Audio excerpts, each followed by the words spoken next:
వేడగా కైలాసము నుండి కదలి వచ్చినవు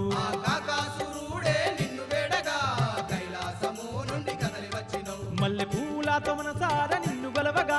మల్లేశుడై ఆడ నిలిచి ఉన్నవు మల్లె పూలతో మనసార నిన్ను గొలవగా మల్లేశుడై ఆడ నిలిచి ఉన్నవు శరణన్న వారి కల్లవారాలనిస్తూ కాకాని క్షేత్రమందు వెలసినవు వందనాలు వందనాలు వందనాలు దేవ నీకు గడ్డ కాకాని మల్లేశ్వరా నీకు